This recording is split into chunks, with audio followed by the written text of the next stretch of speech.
All right, thank you everyone. So, first of all, Renato Bonomini here. By the way, I've had a brief discussion with some folks earlier. I live in Los Angeles, and a lot of people ask me, how is it in Los Angeles right now? It's bad, it's really bad, honestly, it is. So if you do know anyone in LA, reach out. A lot of people have been asking, oh, it must be tired of people asking how it is. It's a lot of asking, but yes, it's bad. So if you do know anyone, reach out. I'm sure they'd be happy that you reach out and ask how things are.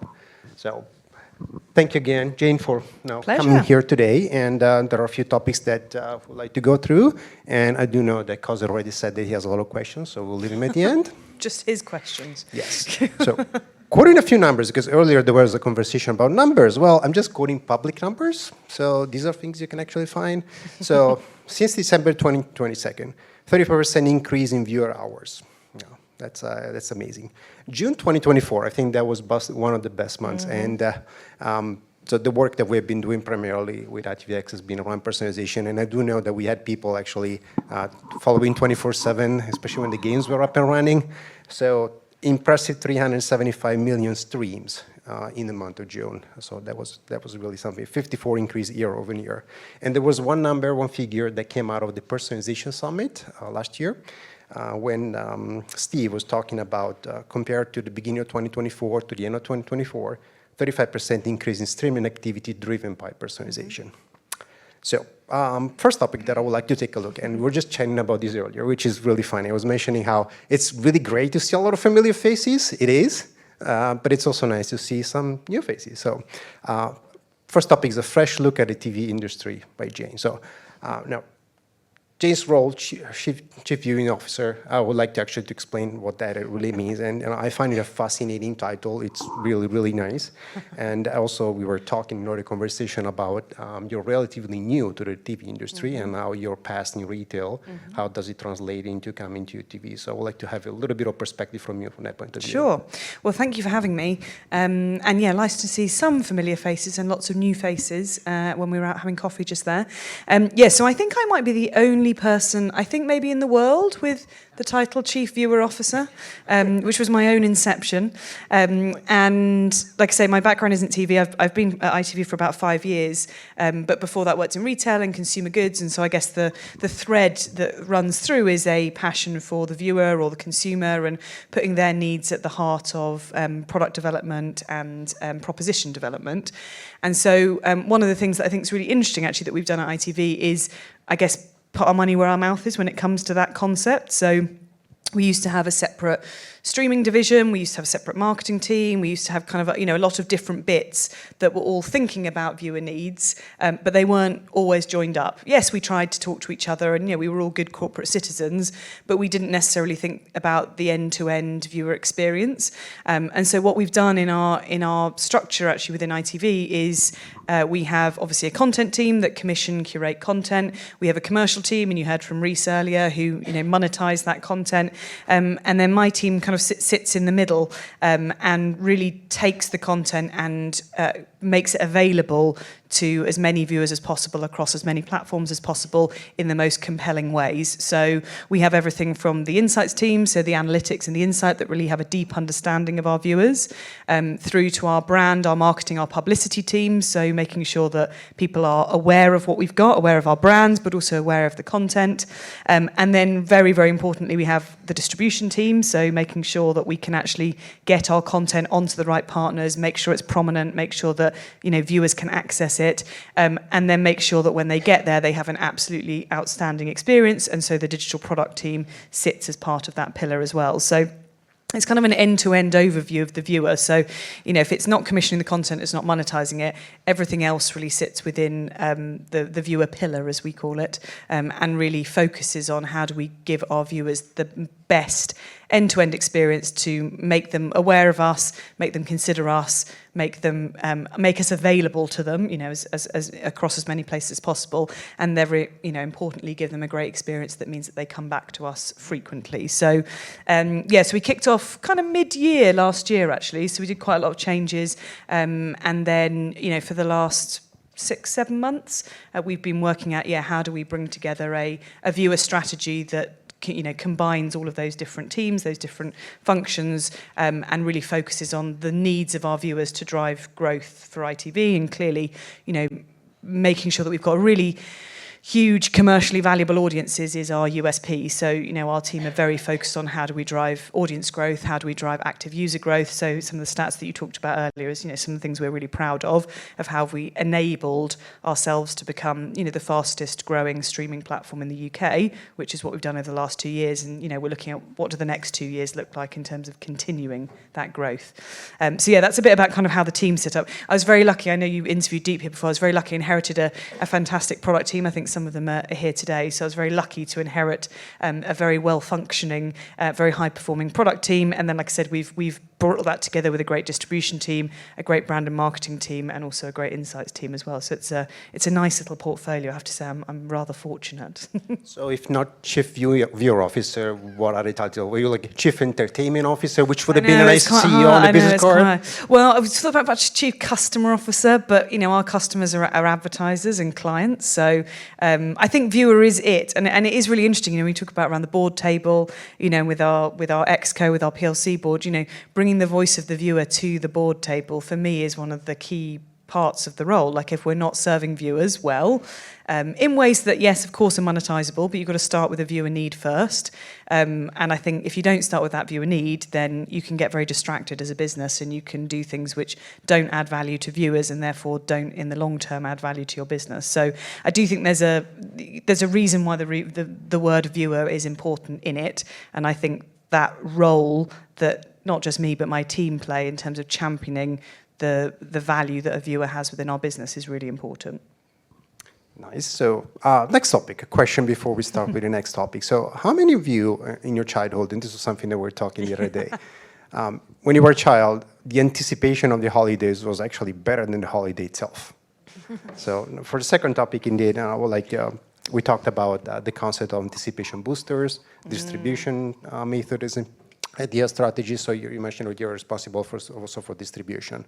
So one of the topic of the conference is Back to the Future. Linear dead, linear is back, linear is dead. We go back and forth, and we had a lot of discussions about linear these days. So what's your take on what distribution strategies work well for ITV? Well, so I'll start with the anticipation point, and then I'll come a bit onto distribution. So again, one of the bits, I guess, for us is really understanding our viewers really well. And as I'm sure lots of you in the room do, we do extensive viewer research. And one of the bits that keeps on coming up for us is this idea around anticipation, and the idea that actually looking forward to something is as pleasurable as the thing itself. And I think particularly when we look at windowing patterns of content over the past couple of years, you can see different broadcasters, streamers. We talked about YouTube earlier. We're all trying to do it in different ways. Do you binge everything at once? Do you keep that stuff back? Do you clip it? Do you put small bits here, big bits here? That windowing and that curation of content across different platforms is becoming really important. And I think one of the reasons is that you are trying to get people to feel something. You're trying to get people to talk about it. You're trying to get a sense of enthusiasm, fear of missing out, a buzz ultimately. And like I said, we did a lot of research around this, around why that anticipation is so important. And then I guess for us, a lot of it is around talkability, and how do you boost kind of talkability of a piece of content or of the brand, as you get into a viewing occasion. And, we talk about, as part of our brand and marketing team's goal, it is to be the most talked about brand in the UK, which is realistic for us. I'm sure you'll see we're in the Daily Mail every day. We are talked about every day. We're across social every day. But that talkability for us is really valuable. And yes, sometimes it can be negative press, and we've had our fair share of that over the past few years. But actually, the fact that we are top of mind and we're being talked about, and therefore it is building anticipation for our brand and our content, is very important for us. So I think, like I said, a lot of that anticipation starts before you're even on distribution platforms. And I guess that's what, my background is probably more of a marketing background. And I think, for me, that idea of being top of mind, we talk a lot about spontaneous consideration, and, how it drives, when you're sitting down of an evening, or you're, going to your phone and thinking about what you're going to watch, what are the brands that come top of mind, and being in that consideration set is so critical. And I think, a lot of that happens off-platform before you're even on your smart TV, before you've even opened your phone. You're already primed. So how do you prime people properly? Which we would call kind of mental availability. So, how do you get into people's mental mind, And then I guess the second big bit when we come to distribution is then physical availability. So, there's no point me thinking of something, being really excited about, let's say watching the first episode of The Traitors or watching Love Island All Stars and then not being able to find it, not being able to get it not being available on my platform, going to the places that I tend to watch TV and it not being there. Like, that's not acceptable. If you think about that in a retail context, if I've built anticipation to buy a Kinder Bueno, and then you went to the shop across the road and you can't buy one, well, Kinder have lost a sale, you're not making any money. So I think the distribution linked to that mental top of mind is really, really important, which is why I think how we work with our distribution partners and how we make sure that obviously our data feeds are right, that the personalization is right, that all of those integrations are the best they possibly can be, is so important, because when you go onto your TV, you want to make sure that you can close that loop. If you've built anticipation, you've then got to fulfill the anticipation. And we all know, we're all viewers ourselves, we've got a very, very short attention span. And if it's difficult, if there's a hurdle, if there's a login that you can't be bothered to go through, if there's a QR code, you've got to fit, you're just not going to bother. You're just going to go and watch something else. So that end-to-end journey of building the anticipation and then ensuring that the distribution is right is very, very important for us, and that's why our partners are so critical as we look to build the future of the kind of the growth of ITVX. And I think over the past couple of years we've done a lot of building the platform, and it's a great platform. And as you said, we've seen great gains in terms of personalization, the user experience, the viewer experience is really great on ITVX. And I think now for us there's a big focus on how do we shift that same attention to that kind of in-betweeny. How do you, your distribution partners and then the experiences you get onto the app. So app load time, making sure that it's a frictionless journey to go from being aware of a piece of content to watching it on our platform. That's really, really important for us. And back to the linear aspect, how much do you think is content versus distribution? What's the mix of the two? Is it just the type of content, like obviously sports or yes, good point. I missed your linear point.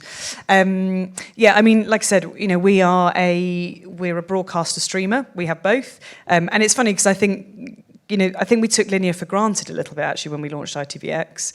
We thought, it's the legacy part of the business. Blah, blah, blah. And actually, I think what we've seen is that the ecosystem really works. So, we've closed the content window. When we first launched ITVX, we had content that went exclusively onto ITVX, our streamer. And then, later we would put it onto our main channel or onto our linear channels. We've closed that window now. So if something launches, it launches big everywhere. That's been obviously a massive benefit in terms of marketing. So you have one big burst. So, I talked about talkability. You get everyone talking about it all at the same time, and then they can choose where they want to watch it. They might want to watch it on ITVX and binge it at 9 a.m, all 6 episodes. They might want to watch it, every week and watch it on ITV1. Both are fine for us. We have ways of monetizing both that work for ITV, and we want to make sure that we're providing the best viewer experience, be that on linear or on streaming. But I think we've also seen, like I said, the power of linear to boost our streaming platform. I think Reece talked earlier about the reach that we have, within linear, and you take it for granted, but millions and millions of people watch, Coronation Street every night, and you put a promotion in Coronation Street, you can push them directly into something on ITVX, and that inventory. I think it's even just our owned inventory on ITV, that we use to promote our own stuff is worth, 250, 300 million pounds worth of media spend, So we've got this huge opportunity to cross-promote. And I think, we assumed that everyone would be either an ITVX or a kind of, broadcast linear viewer, and, never the two would meet. And actually, it was probably a little bit naive of us, because the reality is people are watching in different ways all the time. Some stuff they still really do want to watch live, some stuff they want to binge, and the great thing about our proposition is we've got it all. And I think, we see live as obviously one of our USPs, and it's interesting as we see more streamers coming into the world of live events, sport, and that's been our bread and butter for a long time. So, sport, reality, entertainment, things that need to be watched then and there. is a key part of our content strategy and will continue to be because we see the value in it. Would you say that the viewing habits of people have changed, or do you find them differently? How much do you understand from an inside perspective of what's happening? Of course, I mean, viewing habits are changing, definitely, and we're not immune to the fact that linear TV is probably in long-term structural decline. Whether it's as fast as everyone thought it was going to be, I don't think it necessarily is. It's still huge, and it's still a massive part of the way people watch. But yes, viewing habits are changing, and I think a lot of that comes down to how streamers and broadcasters are distributing their content and how they're windowing it, and creating some of those viewer habits. And it's interesting because we've all got very different commercial models. We're coming closer to each other, but you've got subscription models, you've got advertising models, you've got public service remit based broadcasters in the UK, and we do different things for different reasons. What you might do to drive subscribers is probably quite different to what you do to drive advertising revenue, and and it's interesting now, some of those players have come into that, how some of the strategies that we're all taking are different, and we're all learning from each other. So I think yes, viewing habits are changing, but also it is slightly influenced, or very influenced, by how also the distributors and the content creators are, and the platforms are pushing their own agendas as well. Good. So last topic before we have the scroll of questions by Causer coming. I wouldn't be here talking about, and I wouldn't be talking about personalization, obviously. So I wanted to talk a little bit about the personalization aspect. Very often there is a tendency in our industry of seeing personalization, editorial curation, and they don't mix well. It's either or.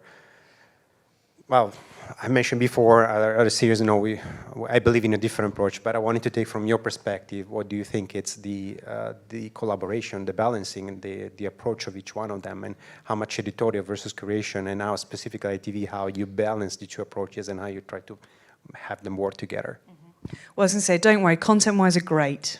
Just so you all know, ContentWise are great. And, but also, like I say, I think personalization is working really well for us. And it's alongside a very strong editorial curation team as well. So like I said, I don't think it's either or. And we see this actually across, all of our different parts of our viewer pillar, because we personalize on product and we also do editorial curation on product. And it's same within all of our marketing as well. We do a lot of personalized marketing. Some of our top performers on Meta are Benidorm and Sooty. Who would have thought? Two, very random titles. But we also spend an awful lot of money on promoting things like Out There, our big drama that just launched a couple of weeks ago. So again, that Out There is a editorial curated decision that we are going to put a load of money behind that. Sooty and Benidorm is things that people have come to that they really want to watch, that they love, and we're going to get a view out of that as well. So I think you have to have a mix of both. I think what's really interesting for us is trying to bring, which again, where it's interesting having all of these different, disciplines together, bring as much of that viewer insight into the decisioning as we possibly can. Obviously, some of that through automated decisioning, through our tools like ContentWise, or our partnerships with third-party promotion platforms like Meta. But also, how do we bring that to the fore in terms of what should we be commissioning for the future? What should our team be acquiring for the future? Because we're starting to see those signals in terms of what do people come in for? What do people stay for? And the different profiles of people, obviously some of which are more or less valuable to us. How do we start to make different decisions on what we do in the future based on what we're learning now? So I think, to your point, I don't think it's an either or. I think you've got to have obviously a strong personalization.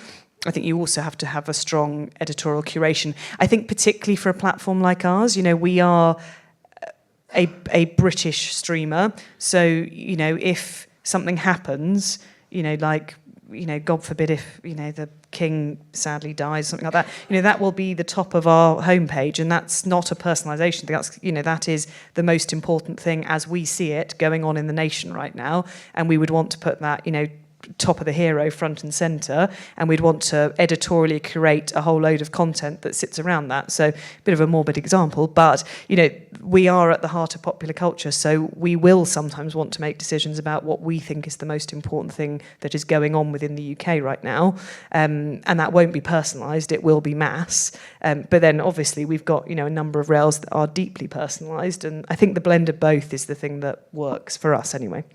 I may have or may not have used VPNs actually to watch ITVX from outside the UK, and I have to admit, for example, Mr. Bates was really, it's just great storytelling. So no matter what the culture you are, what environment you're in, it's actually good to show it outside of the UK itself. So exactly, and like you said, if you're really proud of a piece of content like that, you know, we're gonna promote it, and we're gonna make sure that, yes, it might not be.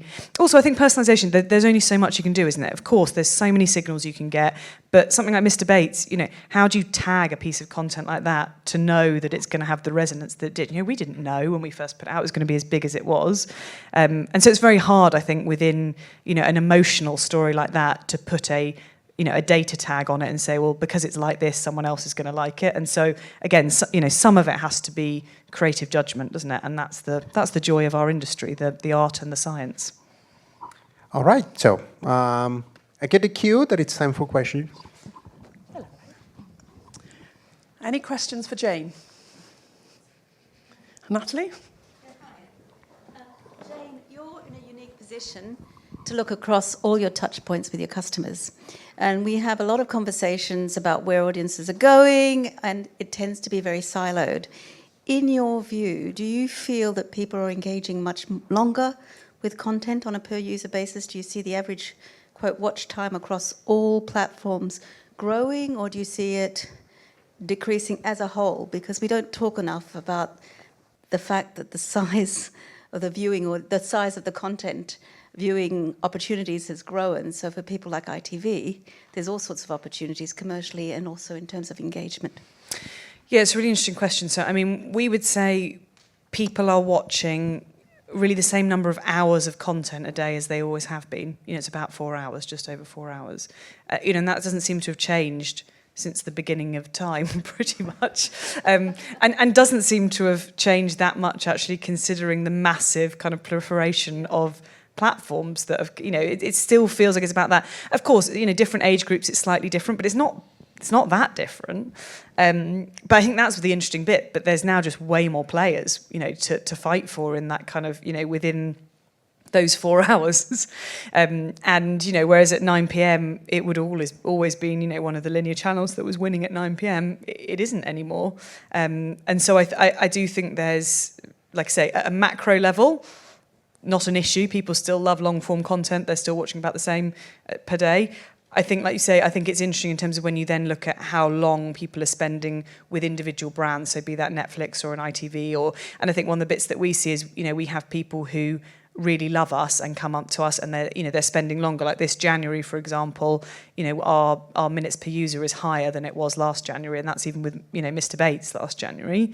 But actually, for us, that's brilliant, tick. But we want more users. Is that also including an appointment to view, or is that completely gone now? No, I think there is still appointment to view. You know, again, for some people, you know, for some, you know, I use anecdote. My mum always says to me, well, you know, I need to, what's on at 9 p.m. tonight? And I'm like, everything's on at 9 p.m, mum. Like, you know, it's, but, you know, that's her mindset. And, you know, and it is. So I think, yeah, for some people, yes, appointment to view is still really important. It comes back to that anticipation. So people really like watching in that way.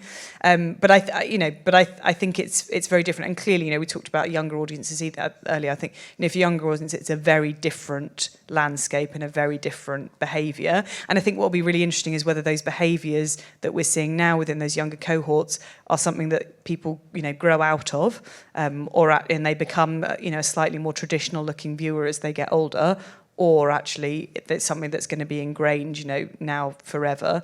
And I think probably it's a little bit of both, to be honest. I think some behaviours will change, but I think that difference that we see between, you know, a 70-year-old and a 7-year-old, I think, you know, that gap will probably remain relatively stark. So your challenge, to summarise, is to bring in those, quote, younger viewers and their behaviours into that 4-hour stream as a dependable viewer within ITV. Yeah, exactly. I mean, you know, we have, you know, millions and millions of monthly active users, as you imagine, but we still want more. Yeah. So for us, it's, you know, it's making sure that people who come to us a couple of times a year, you know, maybe to watch sport, to watch a Love Island final, are coming to us more frequently. So that's our big opportunity. Thank you. That's really interesting. I think we've got time for one more. Had to be right at the back.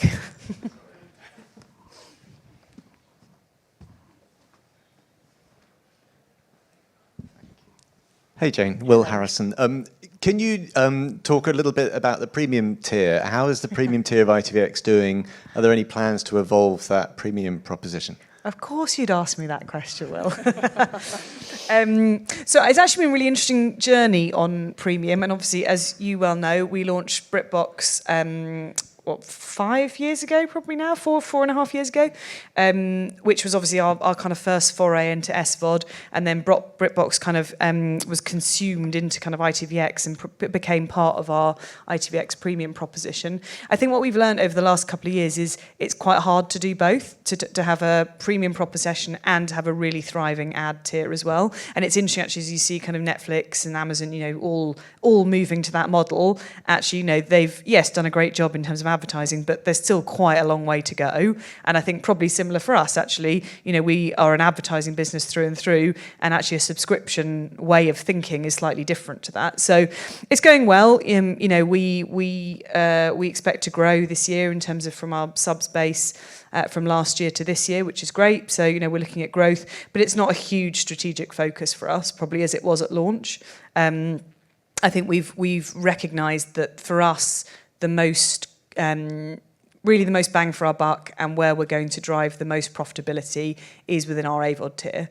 And so we're trying as much as possible to focus on our AVOD tier and then obviously work on the upsell journeys from that. So get a really strong AVOD base and then upsell the ones that have a high propensity, into our ITVX premium tier. And actually, like I said, the ITVX premium, the churn rates are, getting better. So, we're seeing fewer people churn, people stay for longer. We're also seeing a lot of people watching AVOD content ad-free. Which is obviously really interesting for us in terms of how much do we need to spend on additional SVOD-only content. Actually, a lot of it we're seeing is working through in terms of people wanting to watch things ad-free. So again, looking at optimizing the messaging. We had a great Black Friday. The team did a brilliant job in terms of our Black Friday sales. So we've got quite a lot of kind of momentum in terms of things that we've learned, things that we're tweaking, things that we're doing differently. But yeah, definitely I think our biggest learning over the last couple of years is if we have to choose between being AVOD and SVOD, we will be unapologetically kind of AVOD and make sure that we can drive the scale within that, which is the most profitable for us, and then look at where we've got that sweet spot of people who want to, trade up and make sure that we've got the right proposition for them as well. That's great. Thank you. Thanks very much, Jane. Pleasure. Really, Thank really you, guys. fantastic.